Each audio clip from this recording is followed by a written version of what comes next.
I don't know. I'm starstruck with how cool this product is and how simple it is. Well, why don't you do this? Why don't you tell us just a little bit about, just give a brief introduction, who you are. You worked at Rock, you didn't work, you founded Rock Creek. You ran that for 31 years. 31 years. So yeah, my name, Dawson Wheeler is my name, and I'm the founder of Rock Creek Outfitters that's based out of Chattanooga, Tennessee. And now, I guess over that 31 years, we won Retailer of the Year 5 times. We were online Retailer of the Year once in our history.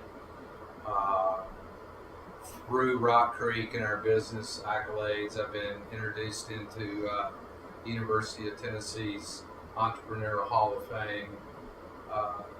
So from a retailing point of view, from buying products and making selections, I've got 31 years of buying products. And selling it to the people that and most importantly, buying products that resonate to end users. Right. And Rock Creek is an outdoor specialty store that specializes. We weren't a clothing store. We were a technical user store. So climbing gear, kayaking gear, backpacking gear, and then on top of that, I've been a guide, a mountain guide for a number of years. I'm an Appalachian Trail through hiker. I'm a Continental Divide rider from Banff, Canada to the Mexican border. So spent a fair amount of my life. Spent a little time outside, right? So and I'm an ultralight dude, so I'm pretty picky about weight. So add something that's going to have a smidge more weight than a silicone impregnated stuff sack into my pack or my bike gear, it has to do a lot of things and offset and give me some advantages that other products wouldn't give me, and this is going to do that. So, yeah. So you spent 31 years in the industry. You've done the AT. Yep. The Continental Divide. You stay on a mountain bike pretty much week in, week out, from what I understand. Today now, 4 days a week. Wow. 4 days a week I'm on the bike. I'm an endurance rider, so it just means basically you're slow and you can go a long period of time. But I'm definitely can't keep up with the young skinny guys any longer. But if we're running 300 or 400 or 500 miles, I might catch you right then.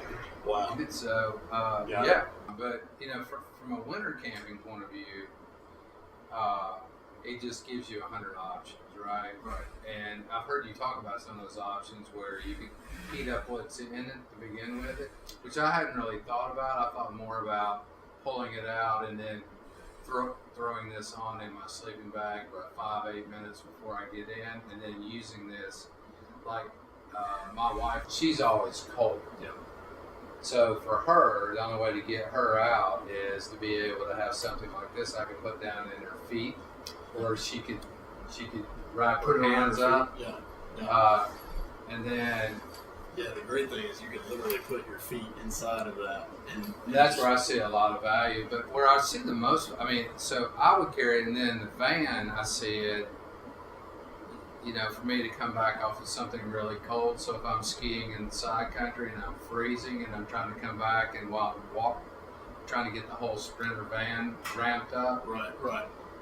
But I've got really cold feet coming out of my boots. I could literally just slide my feet into this thing and heat it up. Yep. So a lot faster than the heat from the Sprinter is going to be.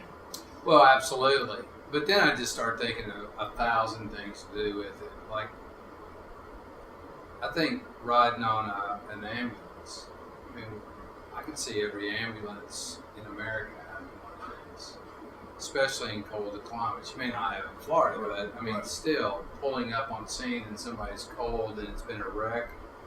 Why not have one of these? Why not Ski Patrol having one of these?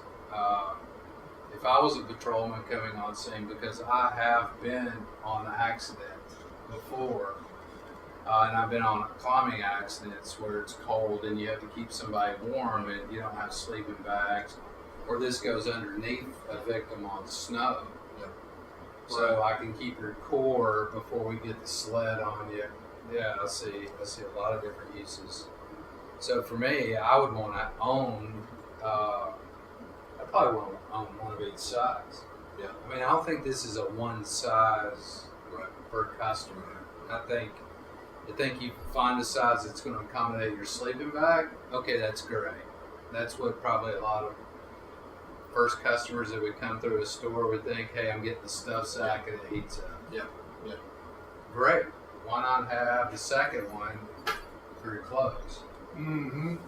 So I've got this one, and then I've got one in my clothes, and now I have two. Okay, then I've got choices about when I take. I'm always in my winter kit in my car or van. It's always in my car or van all the time. Yeah. So you get that safety net. Yeah, but when I travel in the winter through ski season in the van, I normally have a sleeping bag, and you have a shovel, and you have your chains. Right. Well, this is part of that kit. Yep. And I also carry a stove. Yeah. So if I get out in Kansas somewhere or Wyoming and you bluffed off the side, it's just it's got another way to stay warm. You can't have enough ways. If you've ever been cold, that will that will convince you right there. But I think this is all actually kind of cool too, right? So I'm a kind of a old school map kind of guy, but I do carry my phone out. Usually it's on, airplane mode. Right. But the ability, like on the Tour Divide, when you're going from, really long runs where you're out a lot, to have the ability to charge, it's not just your phone, right? That could be a GPS. So you could be out with your wayfinding and it goes to shit, right? Mm-hmm. All of a sudden, if your GPS goes down and that is your map, yeah, you know, and you own this, now you can charge it. Now you can charge it. And I'm not carrying, another battery pack out there. Right. So it might not be my sole thing if I'm an endurance rider, but to get me 3 more hours of charge to get me back to paved road and back to my car, makes a big difference. It makes a huge difference. Yeah, that cross pollination, that multifunction is really what we were trying to hit on. People already need to charge something, so why not use it to eat or charge something? Exactly. No, I see that. I think that's a really good idea. And I think this low feature, to just turn it on and be at 100. Yep. Because considering it's 2 degrees above your body temperature, it is going to keep you warm. I mean, it depends on where you're using it. Wind, am I in a tent? Yep. But I could see on a cold day unzipping my jacket and just bringing it into my core. Mm-hmm. I mean, you could literally, I guess, kind of almost wrap it around you, right? Yep. Yeah. So you can kind of open this thing up and just kind of get it the way you want it. Sit inside of it. Yeah, absolutely.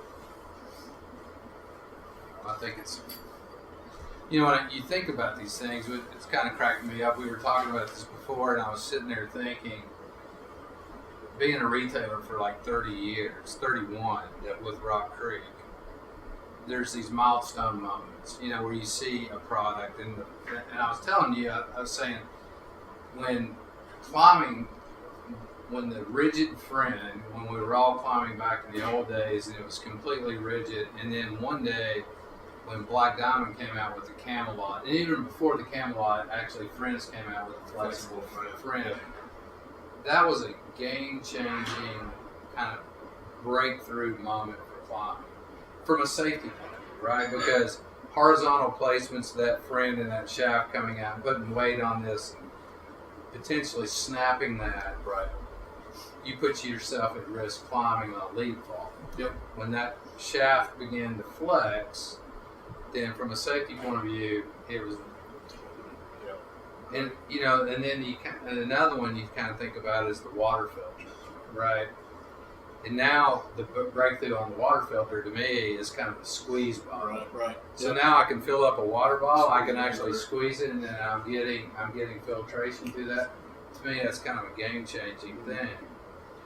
When you were showing me this, I think this is one of those milestone moments in the outdoor industry that somebody's developed the products here. Madre has developed the product that I think will be in everybody's back going forward. I mean, why would you not own a stuff sack that can be a day pack that can heat up? I don't know why. And if you're running safety out as a patrolman or an ambulance or a wilderness first responder, why would you not have this in your kit? I don't know. I'm starstruck with how cool this product is and how simple it is. Because at its core, it's a stuff set. Exactly. Yeah, exactly. Yeah, it's really neat. That's it. Yeah, I mean, trying to keep it simple is the game. well, and that's part of the design brilliance of the whole thing. It is a stuff sack that unzips. That makes a blanket that heats up. Yep, that's it. That you can use in a number of different ways, and you can recharge devices and get a certain amount of charging. Yep. Yeah, I think it's cool. Yeah. Cool. Dawson, man, I am thankful. I appreciate you coming by, giving us your feedback on the Hot Pocket. It means a lot. The first time I heard you talk about the Hot Pocket, honestly, it gave me the butterflies of our first launch. When I first launched, it put the fuel back in my fire, hearing somebody understand a product so well that is all in my head mostly, to get it out and to see it in the real world and you to see it and be able to talk about it like you did. It just invigorated me to know that is coming back from somebody that's so well versed in the industry and the outdoors. It was exciting. Well, thanks. I mean, I love seeing innovation, and I don't think in the outdoor industry it comes along as often as people think it does. Right. Yeah. So when you see a product that comes through and then you see it in 1 or 2 seconds, and it just instantly stands out, and your brain starts going, I could use it for this, and I could use it for this, and I could use it for this. Because when I first saw, I guess one of your lives, I guess it was, or your Kickstarter, I thought, well, that's really cool. It's a stuff sack. And then all of a sudden I started looking down and going, but it zips open. My brain went off. I mean, I just went nutty about it. And you get kind of jaded as a buyer in 31 years. Right. You're like, everybody thinks everything's brand new. I've seen it. Everybody's coming in. I've got something new. I've got something innovative, and you're just giving the Heisman and everything. And all of a sudden, I see something, and I go, "Dude, that's game changing. This is the deal. Like, everybody should own this." And I don't think it's necessary. The thing that's neat about this is it's not. It's absolutely focused on the outdoor industry, but it's absolutely not. Yeah, not constrained to that. No, I mean this can be in 1,000 places, right? I mean, why not? Cars. The list goes on and on. Right. Travel, sports, everything. Yeah. You guys have knocked it out of the park. I can't wait to get mine. Actually, so did you back it? I'm backing. Sweet.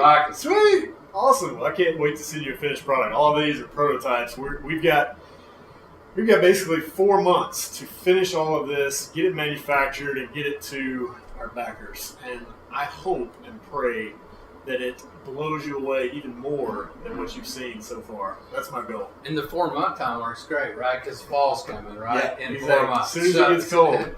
So we're going to get this by October? Yeah. October is the goal, yeah. Yeah, it's going to be awesome. Dude, thanks so much, man. Thanks. I'm thankful for that. Awesome. Yeah, right Good on. stuff, man.